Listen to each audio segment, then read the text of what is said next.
Muy, pero muy buenas tardes. ¿Cómo están? Esto es Momento de Campo. Estamos en el 11 Radio Stream FM 98.7 y tenemos por delante 60 minutos para compartir la información del sector productivo de nuestra provincia. Buenas tardes. ¿Cómo le va a usted? Buenas tardes, Dana. ¿Cómo anda? Muy bien. Bien, mitad de semana, día gris, pero con la mejor energía. Sí, un miércoles, como decían hoy por la mañana aquí en el mismo estudio, es la M de mitad de semana.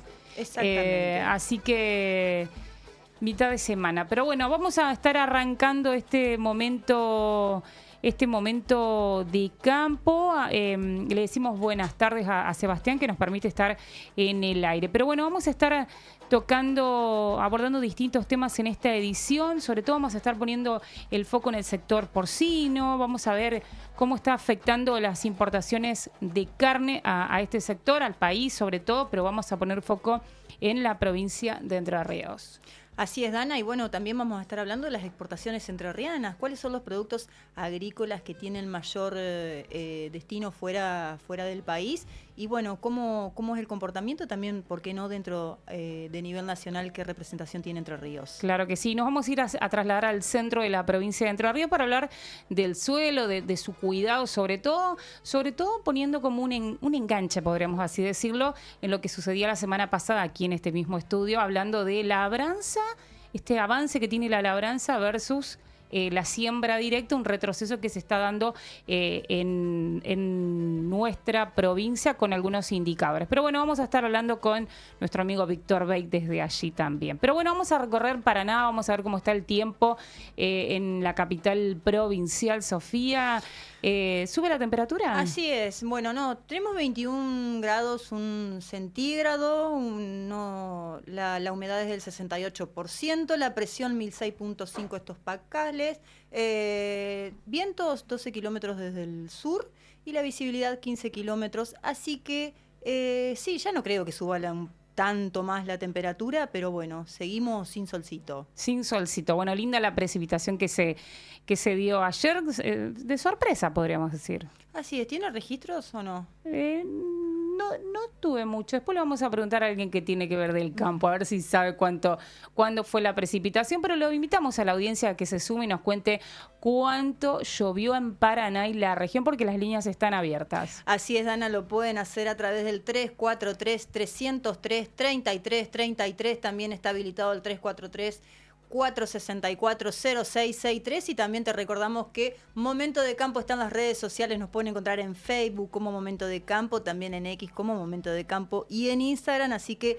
todas las líneas y redes sociales habilitadas para que se comuniquen con nosotras. Claro que sí. Pero bueno, vamos a poner el foco en la cereza antes de invitar a nuestro invitado. Ya vemos si hacemos de dupla, si viene Rosario para charlar. No tiene miedo Rosario, pero vamos a estar invitando al estudio a Juan Pablo Cerini, que va a venir a hablar de las importaciones. Un tema que está, sin lugar a dudas, en la agenda, en este momento, en la agenda del sector productivo. Pero vamos a poner un poquito la mirada en algo que acontecía y que tuvo lugar en la última edición de Momento de Campo en LT14, que pusimos la mirada en la cereza. Así es, Dana, porque es una fruta estrella, podríamos decir, de nuestro país, porque inició una nueva temporada y ya está dando que hablar sobre todo lo que es en materia precios, porque según datos que está manejando el mercado central de Buenos Aires, durante los primeros días de noviembre, el precio mayorista del kilo de cereza rondó los 30.000, pasó los 30.000 pesos, y bueno, superando ampliamente los valores que se habían registrado el año pasado, y también si bien ya ha bajado un poquito porque lo que ha sido esta semana inició en 23.200 pesos el kilo de la cereza de la variedad Nimba, que es una variedad la más grandecita, y también la que le sigue, que es la variedad Brock, que es un poquito más chica en tamaño mediano, en 20.800 pesos el kilo. Y bueno, ambas cerezas provienen de Mendoza, que es una de las principales zonas, de las principales provincias productoras del país, y digamos que es con la que arranca la temporada de cereza, porque es la primera provincia que empieza a cosechar esta fruta. Pero bueno, para ver cómo está en materia de precio, calidad y cómo viene esta temporada, estuvimos en contacto, como bien lo dijiste, con Aníbal Caminiti, quien es el gerente de la Cámara Argentina de Productores de Cerezas Integradas, que nos dijo lo siguiente. teniendo una oferta cultivada de 3, 4 variedades, puede extenderse 40 días al año el periodo de cosecha. Pero en Argentina, como comienza temprano en el mes de octubre en Mendoza, la cosecha se va trasladando hacia la región sur, terminando en la segunda quincena de febrero en Santa Cruz. Por lo cual Argentina tiene una producción muy extendida durante todo el periodo de primavera-verano, podríamos decir. Todos los años, todas las temporadas comienzan con precios altos. Y eso es una constante para una fruta que no tiene oferta durante todo el año. No es un cítrico, no es una banana, no es una manzana que se puede conservar en frigorífico y estamos abastecidos todo el año, ¿sí? Y es un fruto típicamente de estación. Comienza su cosecha a fines de octubre, 20 de octubre para ser más exacto. Y bueno, esas primeras cerezas, por ser las primeras que aparecen en el mercado, suelen valer siempre mucho. A medida que se incrementa la oferta, esto es una típica ley de la oferta y la demanda. A medida que va aumentando la oferta, porque entran más productores en cosecha, empieza a haber más producción en el mercado, el precio va bajando y se acomoda a la ley de la oferta y la demanda. Lo mismo pasa a nivel internacional, exactamente lo mismo. Las frutas primicias, las frutas tempranas valen mucho porque es de las pocas frutas que además a nivel internacional no hay oferta los 365 días del año. O sea, está la oferta estacional del hemisferio norte, después queda un bache entre agosto, septiembre, octubre, sin fruta el mercado internacional, y en octubre vuelve a aparecer la fruta. En el caso nuestro, con la posibilidad de exportarla como fruta de contraestación al hemisferio norte, que son los principales consumidores de estas cerezas. Termina la cosecha en febrero, en el caso de hemisferio sur con Argentina, que producimos las cerezas más tardías del mundo, y queda otro bache hasta abril, que comienzan las producciones tempranas en el hemisferio norte, que se producen bajo invernadero. Sí, en general las primeras frutas suelen cotizar muy bien siempre que respondan a un parámetro de calidad, y ese consumidor lo sabe apreciar y está dispuesto a pagar por ese parámetro de calidad. Desde ya que a medida que va pasando la temporada, en el mercado interno particularmente, empieza a aparecer fruta por ahí de una segunda calidad.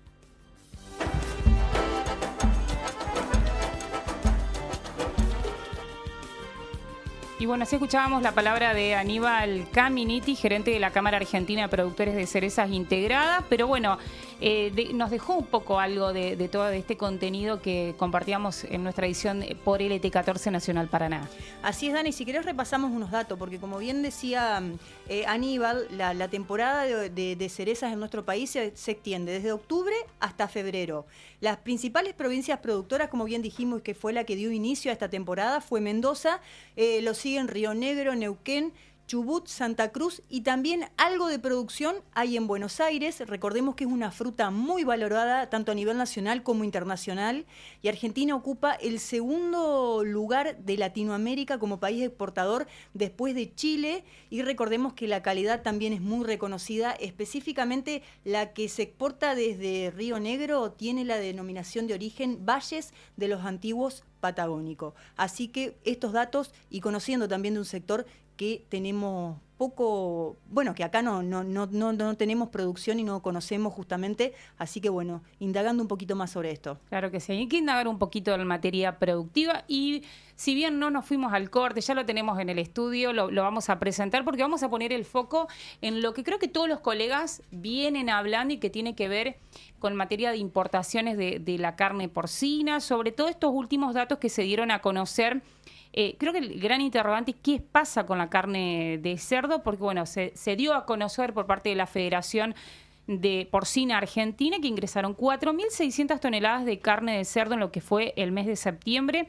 La mitad correspondió a bondiolas, que sería el corte estrella, podríamos decir, para los que consumimos carne de cerdo. Y le tendría que preguntar si lo que comercializa de carne de cerdo y de bondiola específicamente vende algo brasilero. Buenas tardes y bienvenido Juan Pablo Cerini, en este caso como como referente de la Cámara de Productores Porcinos de Entre Ríos. ¿Vendés? ¿Qué tal? Buenas tardes. ¿Bondiola brasilera? No, para nada. No, todo entrerriana. Todo entrerriana, exactamente. Bueno, pero ¿cómo está afectando al sector porcino en general, ¿no? Mirando a nivel global, Entre Ríos tiene mucho en materia productiva en porcino, pero ¿cómo afecta este ingreso por parte de Brasil y que cada vez va escalando y va en crecimiento? Bueno, el efecto de las importaciones en este año, que si uno mira año contra año, el acumulado actual va un 342% a septiembre, el crecimiento versus el año pasado. Es decir, son cifras impactantes en principio. El efecto que ha generado es que se consuma más carne de cerdo. La realidad es esa, se volcó al mercado interno volúmenes muy grandes, o sea, lo que ya se producía en Argentina junto con los volúmenes de importación, y generaron un crecimiento en el consumo de carne de cerdo en Argentina, en el mercado interno, de un 7% aproximadamente. Es un crecimiento interanual mucho más abrupto que lo que venía ocurriendo de manera, podemos decir, vegetativa, que crecía el consumo interno en tasas del 2%, del 1 o 2%. Con lo cual, la parte positiva del análisis positivo que podemos hacer es que el mercado argentino estaba ávido de consumir carne de cerdo y puede crecer a tasas elevadas en relación al consumo. O sea, la carne de cerdo sigue ocupando cada vez más espacio en la mesa, y eso es un dato positivo. Naturalmente, la importación de cortes específicos genera una distorsión en el mercado interno puntualmente, porque los que producimos animales, faenamos y procesamos medias reses, tenemos que vender todo el resto de los cortes con una integración que haga económicamente viable la producción, y entonces el matambrito son 700 gramos, la bondiola tiene 2,5 kilos, y la patita, el cuero, la grasa, el tocino, todos los cortes de bajo valor son un desafío comercial, y ahí es donde, cuando solo entra lo más demandado, el precio tiende a bajar en general, y ahí se genera una especie de saturación, que por momentos fue lo que sufrimos en el momento de baja estacionalidad de la carne de cerdo, que es en invierno generalmente. Bueno, sufrimos dificultades para colocar el animal, el capón, eso lo sufrió el productor. Un congelamiento absoluto del precio del capón, estuvo en 1.800 pesos por kilo durante prácticamente todo el año hasta septiembre, y de alguna manera una complicación a nivel desposte industrial para algunos cortes puntualmente, por momentos el carré, por momentos la bondiola misma, y muchos momentos también la pulpa. Así que hizo algo de negativo, digamos, el boom de la importación.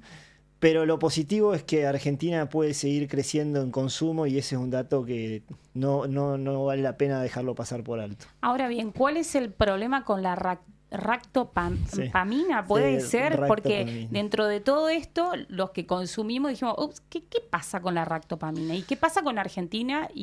¿Estamos habilitados o no? ¿Qué pasa acá? Bueno, hay un vericueto. La ractopamina, para explicarlo simple, es un promotor de crecimiento para el animal. Es un promotor que no tiene ninguna consecuencia, ningún efecto a nivel consumo, o sea, a nivel cárnico, sino que es productivo. Genera unas tasas de productividad de un 5% mayores que en países donde no se usa ractopamina.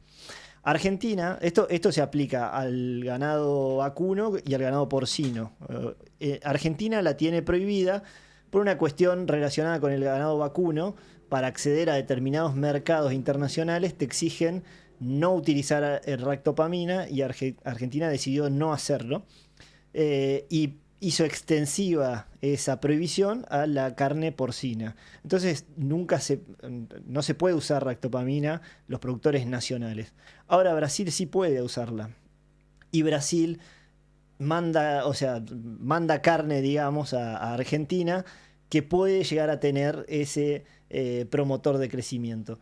Nosotros en Argentina tenemos un problema legislativo por el cual se aprobó el uso, pero no se reglamentó, o sea, no está el procedimiento por el cual se puede usar. Entonces no se puede usar en los hechos, no se puede comercializar, los productores no lo tienen a la mano. Nosotros lo que pedimos es que se derogue el uso de ractopamina definitivamente, que quede realmente prohibido, y que por lo tanto no ingrese carne de Brasil que tenga ractopamina, porque de alguna manera nos ponen a competir con una herramienta que ellos tienen y nosotros no, que nos genera una competencia desigual.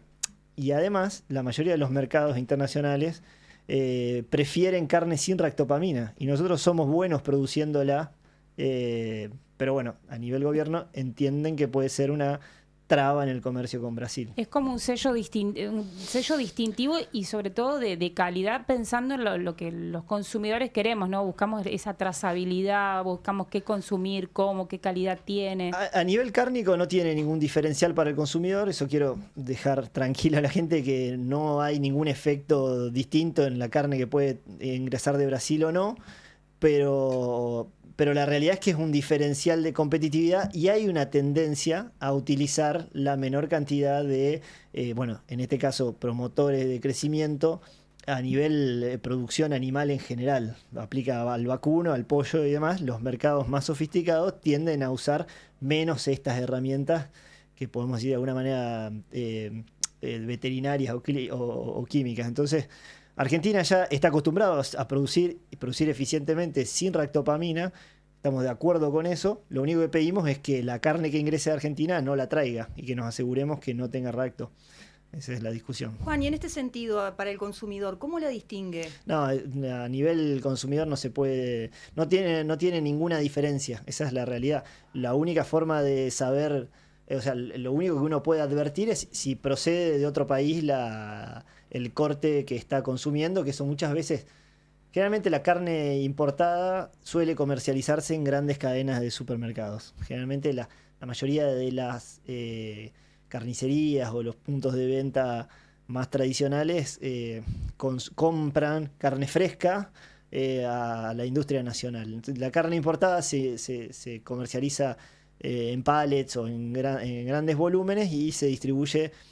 Y generalmente los supermercados tienen la obligación de dejarle el sello de origen a la pieza, y entonces uno ve, en el caso de la bondiola, un corte que tiene la procedencia. Entonces puede llegar a ser un indicio de que esa carne haya tenido este promotor de crecimiento, pero puede que no lo sabemos, esa es la realidad. Solamente con el hecho de que tenga la procedencia del origen de Brasil, se diferencia de la producción nacional. Bueno, esta presión importadora no le toca solamente al sector porcino, también le toca al sector avícola, porque entran pechugas de Brasil. Oh, bien, ese dato no lo tenía. Sí, están en crecimiento. Bien. Pero bueno, vamos a decir que son dos sectores que se están viendo afectados. Pero bueno, si hablamos de precios, ¿cómo estamos? ¿Estamos baratos? Nos dan bien los números. Está 8.800 la bondiola, porque vi el cartel del negocio y sí. Bueno, ¿son buenos los precios o están baratos? Sí, yo estimo, yo entiendo que en comparación uno se dice está caro, está barato en relación a otro precio generalmente, y si uno piensa en la costilla de vaca, seguro que está por encima de los 11, 12, 13 mil pesos. Depende, y más todavía, depende de las carnicerías en que uno busque.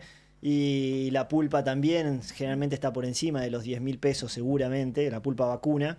Ninguna pulpa de cerdo pisa ningún corte prácticamente, salvo el matambre obviamente, pero la mayoría de los cortes que más volumen hacen en el cerdo no están en los 10 mil pesos. Bueno, creo que hay un indicador de precio en relación. Todo este año ha habido un diferencial de precio muy grande entre el cerdo y el vacuno, y eso también ha traccionado el crecimiento del consumo que mencioné hace un rato, o sea, un 7% a nivel nacional, nos pone casi en 20 kilos por habitante por año, que la verdad que venimos de 17 o 16, es un crecimiento significativo.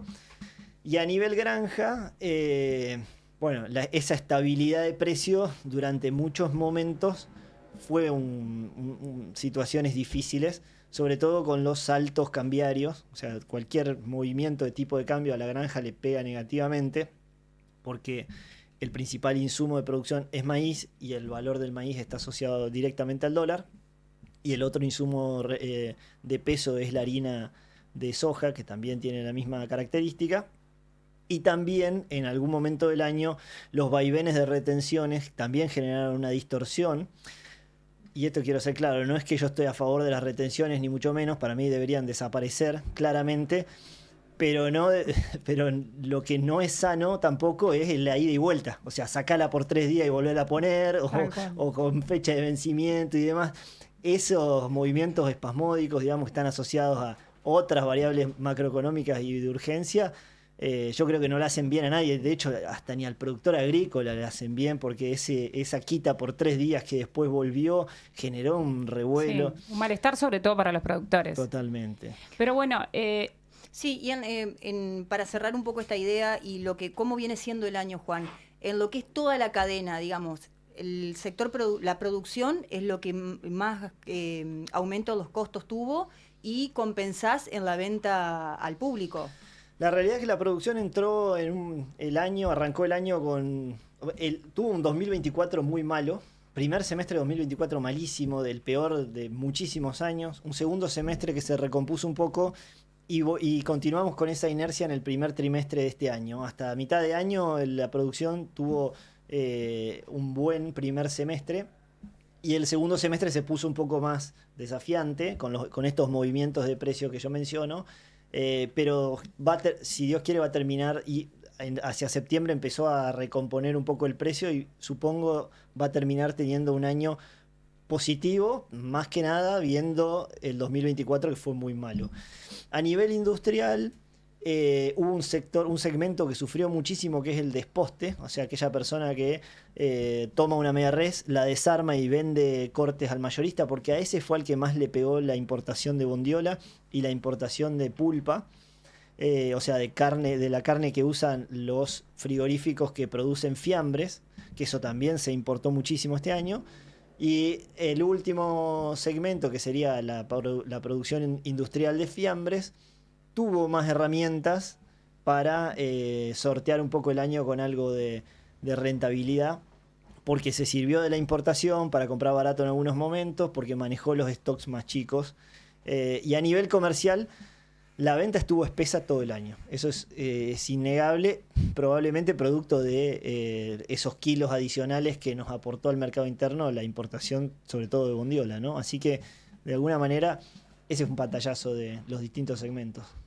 Bueno, como para cerrar, ¿lo que producimos alcanza para abastecer el consumo doméstico? ¿Es necesaria el tema de importaciones o es una regla que tenemos que jugar teniendo en cuenta para poder exportar? O sea, sin lugar a dudas que para poder exportar y vincularse con otros países hay que permitir la importación. Esto no hay ninguna duda que los países cerrados son cerrados para vender y también son cerrados para comprar como regla general. Yo tengo en la cabeza el modelo chileno que importa la carne, es productor de cerdo importante, importa carne de Brasil, o sea, importa maíz de Argentina, produce cerdo, importa carne de cerdo de Brasil para el mercado interno y vende cerdo en Japón. Su propio cerdo lo vende en Japón, que tiene mejor precio la carne que lo que consigue en el mercado interno chileno. Digo, al final del día lo importante es la balanza comercial, es la ecuación comercial que el país haga con los cortes donde los pueda colocar. Eso es lo que marca en un país, digamos, ordenado, dónde dirigir el volumen de carne. Para mí, al final, da lo mismo si la carne viene de Brasil o es nacional. Lo importante es que la balanza comercial de la cadena porcina nos permita capturar el mayor valor posible a cada uno de los cortes. Las patitas tienen que ir al sudeste asiático, lo mismo que el resto de los subproductos. Y bueno, eso es un trabajo de largo plazo, de política, con la política, digamos, con el SENASA, con Cancillería, de la apertura de mercados y la generación de los mejores convenios, primero diplomáticos y después comerciales. Juan Pablo Cerini, de la Cámara de Productores Porcinos de Entre Ríos, gracias por venir a este momento de campo. Gracias a ustedes dos. Nos vamos a la música, señor operador, y ya venimos con más Momento de Campo.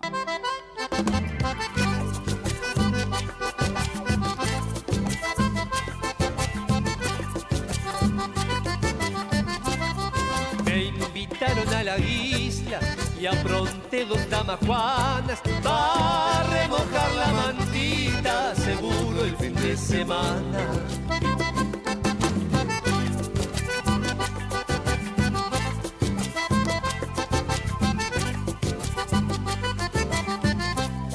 Seguro el fin de semana no entiendo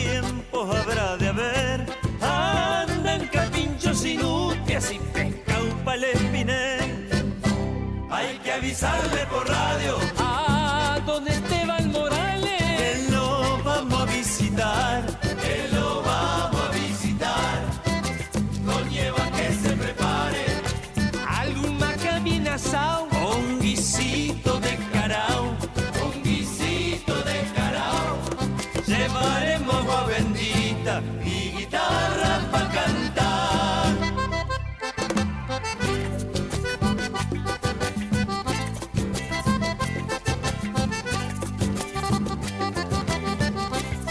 Si usted me ayuda, don Nievas, vamos a tender el alambre porque conoce la cancha. Momento de campo, una mirada femenina de la información agropecuaria.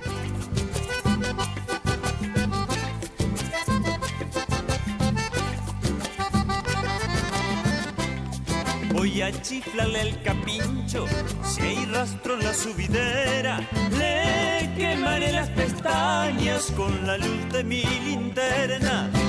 Hay que avisarle por radio a don Esteban Morales que lo vamos a visitar, que lo vamos a visitar. Don Eva que se prepare algún macabín asado o un guisito de carao. Sofía Ponce y Dana Olivera Taleb hacen Momento de Campo.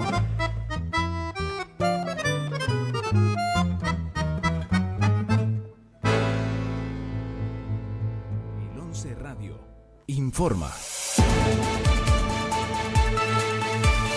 Noticias actualizadas cada 30 minutos. Las 17 en la República Argentina, la temperatura en Paraná 21 grados, 1/10 cielo nublado. Controversias en la mesa política por la jurisdicción de las áreas de gobierno. Las fricciones se deben al control del RENAPER y Migraciones, áreas transferidas de Interior a Seguridad, lo que Bullrich considera estratégico para combatir el narcotráfico. A pesar del intento de reordenamiento presidencial, la disputa entre los ex-pro y los roces estructurales, como las incógnitas en jefatura de gobierno, persisten mientras la mesa busca aprobar el presupuesto 2026 y las reformas en febrero. La jueza Marina Barbagelata dictó 90 días de prisión preventiva para Yamil Cabrera, principal acusado del homicidio de Jazmín González ocurrido en Bajada Grande. La medida fue dispuesta luego de que el acusado, quien estaba internado por heridas de arma blanca, recibiera el alta y fuera declarado en condiciones de afrontar el proceso. Cabrera fue formalmente imputado por el homicidio y cumplirá la prisión preventiva en una unidad penal fuera de Paraná por razones de seguridad.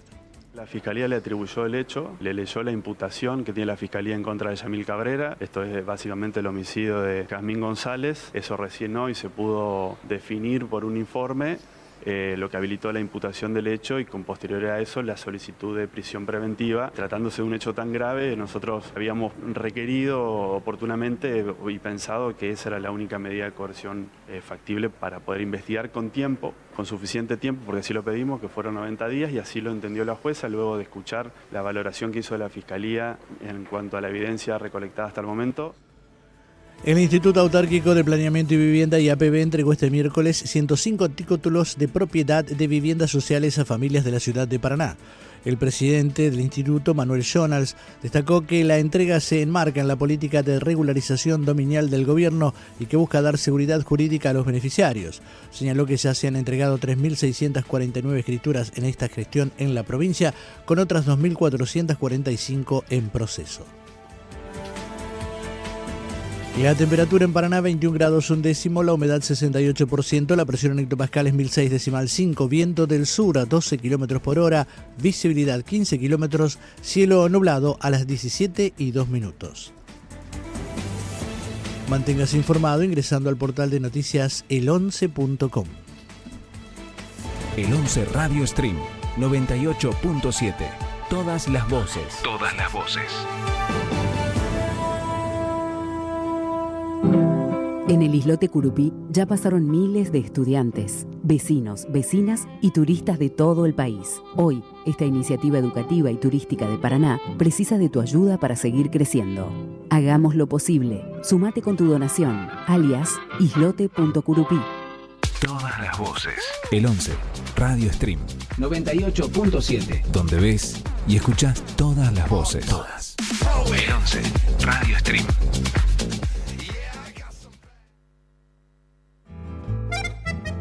Sofía Ponce y Dana Olivera Taleb hacen Momento de Campo.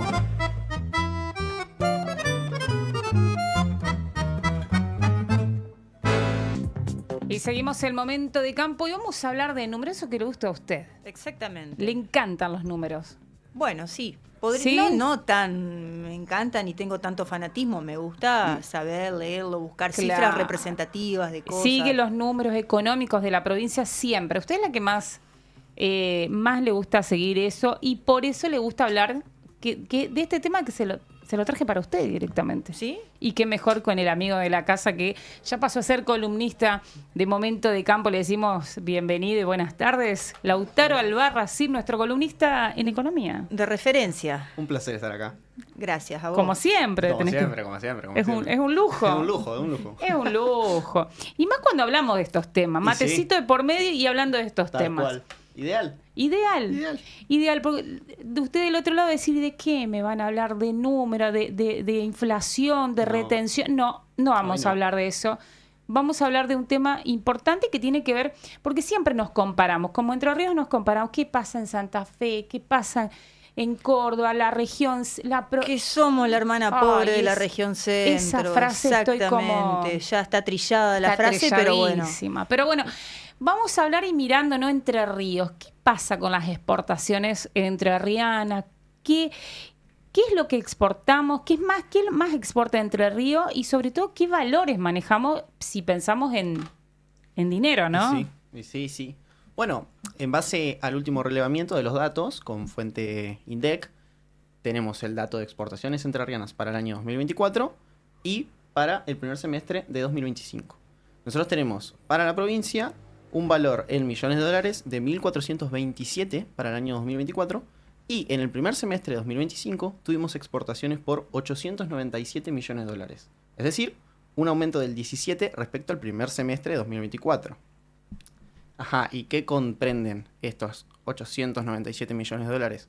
Bueno, los rubros que más exporta Entre Ríos son, primero, cereales, que comprenden un 45% de las exportaciones, y carnes y sus preparados, que es el segundo rubro, con una participación del 21%.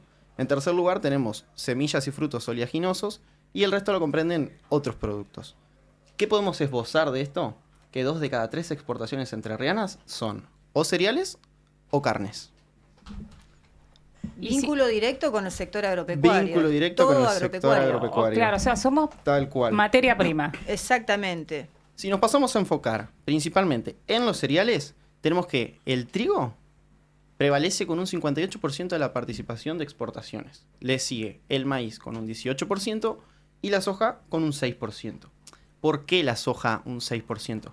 Porque desde Entre Ríos no se hace el procesamiento, la industrialización, sino que se lleva generalmente a cabo en Santa Fe, con las aceiteras, y se exporta desde Santa Fe. Entonces, desde Entre Ríos, la exportación de soja es un 6% porque se exporta como grano sin procesar y muy poco. Generalmente se envía a Santa Fe, que salen desde ahí las exportaciones. Esa sería como otra columna que podríamos hacer Sí. de esto de la generación de valor agregado y la importancia de la soja en este sentido porque se está revertiendo en alguna manera. Pero si pensamos en el trigo, que es algo que vos estabas haciendo mención y sobre todo que es uno de algo de lo que más sale de las fronteras entrerrianas, por así decirlo.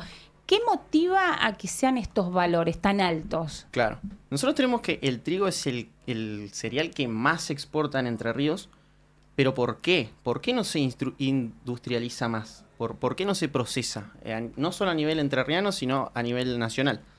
Bueno, contando un poco los datos, nosotros tenemos una molienda en Entre Ríos bastante estable, que se ubica más o menos en torno a 190.000 toneladas por año. Esto equivale más o menos al 10% de la producción de los últimos 5 años. Bien. Este 10% ya sabemos que se muele en Entre Ríos. Hay 13 plantas de molienda de trigo. Bien. Otra fracción sale a otras provincias para ser procesada. Y el resto sale como exportación. Acá se explica este alto nivel de exportaciones de trigo sin procesar. Duro. Bien, en base a la pregunta que yo planteo es ¿por qué no industrializar más trigo? Se puede decir que hay una demanda para procesamiento de trigo estancada a nivel interno, con una capacidad ociosa, es decir, a nivel nacional se podría procesar más trigo del que se produce. Según el último relevamiento, hay entre el 35 y el 50% de capacidad ociosa en la industria del procesamiento de trigo. ¿Pero por qué? Bien, esto tiene una explicación. La harina de trigo tiene o el destino, o el consumo interno o la exportación. Si vamos al lado de la exportación, Argentina solo participa en un 4% del mercado mundial, que está principalmente compuesto por Turquía, que abarca el 27%, y después tiene otros actores. Y Argentina solo coloca la harina de trigo acá dentro de la región, en América Latina, algunos países del Caribe. Y bueno, como contaba, solo participa del 4%. Después, si vemos del lado del consumo interno, para aumentar el nivel de procesamiento del trigo, debería elevarse el consumo de harina de trigo dentro del país. Entonces, tenemos ponele, 40% de capacidad ociosa, pero ¿qué debería pasar para que nosotros dejemos de tener capacidad ociosa y efectivamente ocupemos esa capacidad para moler trigo y no exportarlo como grano sin procesar? Bueno, por un lado debería aumentar la demanda argentina de la harina de trigo y sus derivados, o que el mercado argentino empiece a competir mejor internacionalmente, que se logre la harina de trigo colocar en nuevos países, que empiece a competir, que amplíen los destinos. Entonces, ese es el justificativo de por qué solo se procesa una pequeña parte en Entre Ríos, que no solamente es en Entre Ríos, sino que también es a nivel nacional, y por qué las exportaciones de grano de trigo sin procesar abarcan mucho, no solo de las exportaciones, sino del destino de toda la producción entrerriana. Bueno, pero no me quedo con el trigo, me paso al maíz, porque la verdad que es el cultivo que más me gusta, porque hay valor agregado en ese sentido. Es uno de lo que más se exporta también, porque tirabas unos valores referidos a eso. Sí. Yo comentaba al inicio que dentro de los cereales, el primero que más se exporta es el trigo, el segundo es el maíz. Pero la pregunta es, ¿por qué se exporta tanto maíz si nosotros tenemos dentro de Entre Ríos un consumo interno mayor a la producción? Bien, según los datos de los últimos 25 años, Entre Ríos exporta entre el 65 y el 70% de la producción. Y si ves la demanda interna, Entre Ríos tiene un consumo interno de maíz de 3,2 millones de toneladas y una producción que promedia 2,1 millones de toneladas en los últimos 5 años. Entonces, ¿por qué exportarías un grano que podrías utilizar dentro de la provincia? Bueno, esto tiene varios factores. La primera explicación es que el pico de oferta de maíz en Entre Ríos, que se da entre los meses de marzo y abril, condice con el pico máximo de precio a lo largo del año internacional del maíz. ¿Por qué?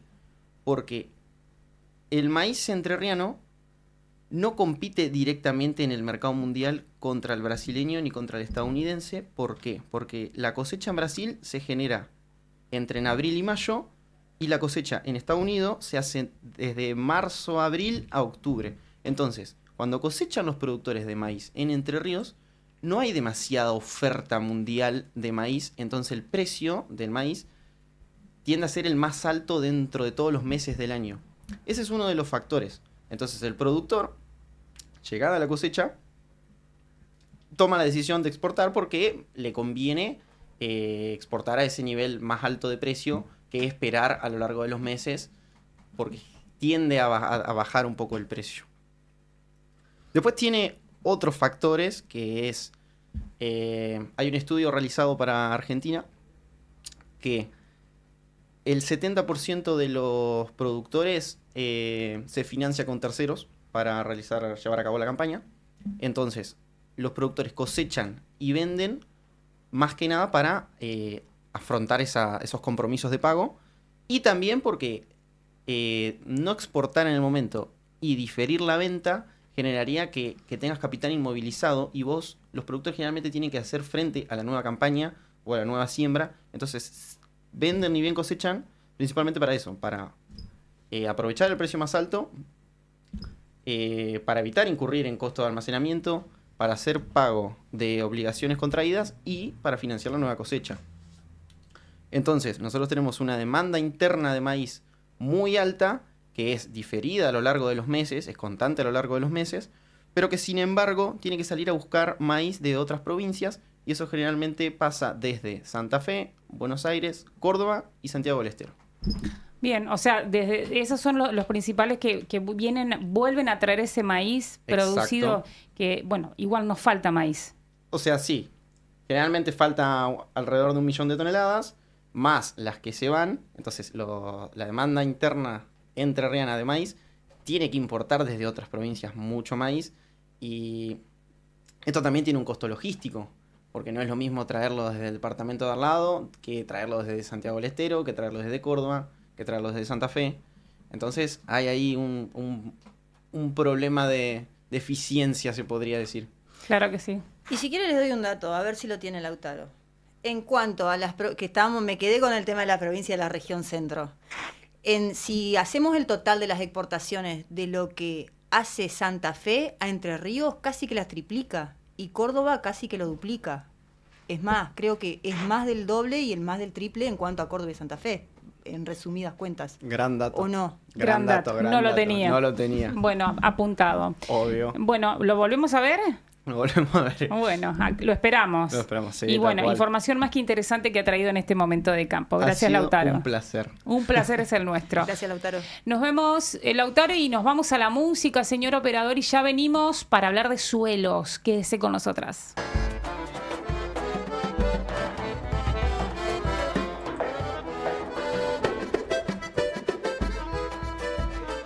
Y seguimos el momento de campo, y los oyentes nos mandan unas invitaciones que tienen que ver con la Facultad de Ciencias Agropecuarias. Vanina nos comparte taller de capacitación pastizales, enfoque, identificación y manejo de gramíneas, 20 de noviembre. Esto es una actividad arancelada con cupo, así que nos está compartiendo y lo vamos a compartir en nuestras redes sociales, porque es una actividad que se va a realizar en el Jardín Botánico de Oro Verde. Cómo me gusta el Jardín Botánico, muy, muy lindo, la verdad. Y tengo otra capacitación que nos compartían a las redes sociales. Sofía, ¿usted me ayuda? Sí, cómo no. Me cebo un mate, entonces. Sí, le cebo como... Y aparte Lautaro se quedó porque quiere apuntar esta actividad que dice diálogos con regeneradores, cultivar el cambio e historias de transición regenerativa en Argentina. Esto es el 18 de noviembre, es una segunda edición de un espacio creado para poder compartir experiencias alrededor de la agricultura y la ganadería regenerativo en América Latina, y es una punta, bueno, que nos comparte Victoria Rolón desde Los Pagos de La Paz, Entre Ríos. Y bueno, vamos a estar compartiendo seguramente en esta edición de Momento de Campo por el 11 la próxima semana para conversar un poco más sobre esto, el tema de lo regenerativo y pensar la agricultura y demás. Esto que tanto hablamos, la sustentabilidad de los sistemas productivos, un tema que venimos a hablar también, porque el cuidado del suelo tiene mucho que ver en este proceso. Así es, Dan, así que bueno, pero para pasar el limpio, las actividades agendadas para el 18 y 20 de noviembre, son actividades la semana diferentes, próxima. Exactamente, una es acá en Oro Verde y la otra es en La Paz. Así que bueno, la invitación hecha, y seguramente, como bien lo decías, vamos a estar subiéndolas a las redes sociales de Momento de Campo. ¿Que a usted le conté? Le decimos que no se fue todavía, está aquí con nosotros, así que lo saludamos de nuevo. Si se quiere quedar, está tomando unos ricos mates, disfrutando, ¿no? Tal cual. Tal cual, le gusta. Pero bueno, le contamos a la audiencia que estamos felices de Momento de Campo, junto a los amigos de Campo en Acción, claro que sí, porque fuimos nominados como mejor producto periodístico en radio regional, compitiendo con Stream Agro de Rosario y con Mitre y el Campo de Córdoba. Bueno, obviamente que es nuestra edición de Momento de Campo en LT14 Nacional Paraná, pero bueno, estamos nominados. Nuestros amigos de Campo en Acción están a través de la televisión a nivel regional. Esto es el premio Capa Spraytec, que lleva adelante todos los años, si bien son premios justamente específicamente para todos los productos del sector agropecuario dentro de los medios de comunicación. Y bueno, no me gusta hablar en primera persona, pero en mi caso estoy nominada como mejor periodista en radio a nivel regional, compartiendo la terna con Germán Tinari de Valor Agregado Agro de Los Pagos de Córdoba y con Belisario Sarabia Olmos de Claves de Campo. Así que bueno, la verdad que más que felices en lo personal por esta nominación, estar en una terna como mejor periodista con dos grandes del periodismo agropecuario como son Belisario y con Germán. Y el desafío de poder ganarle a dos bestias como Leo en Estrinagro y los amigos de Mitre y El Campo en Córdoba. La verdad que es un montón. Literal, pero bueno, allí estaremos dando batalla. Vamos a dar, esperemos traer algo. Ojalá. Sí, o si no somos nosotros, que sean nuestros amigos de Campo en Acción, que también están ternados. Pero bueno, más allá de eso, la importancia de los productos agropecuarios que tienen, digamos, las producciones entrerrianas a nivel nacional, que están siendo consideradas también y tienen posicionamiento. Claro que sí. Campo en Acción y Momento de Campo, bueno, nominados estos premios Capa Spraytec, que lo hacen en cada edición. Están cumpliendo aniversario 70, 80 años, ya me perdí cuántos cumple Capa, pero bueno, en enero estamos de celebración con los amigos del Círculo Argentino de Periodistas Agrarios. La verdad que es un placer hacer periodismo agropecuario, pero hay que capacitarse y eso lo hacen las instituciones del sector productivo. ¿Nos vamos? Nos vamos, llegamos al final de esta edición. De Momento de Campo. Gracias, Lautaro, por compartir con nosotros esto. Ha sido un placer. Gracias, Sofía. Gracias, Dana. Gracias, Sebastián. Y nos vamos con un poquito de música, con esto que es Momento de Campo, gracias a lo que estuvieron del otro lado. Chau, chau. A la oración llevaba mi ansiedad a la estación, por ser yo en el milagro del andén, quién viene y quién se va con cada tren.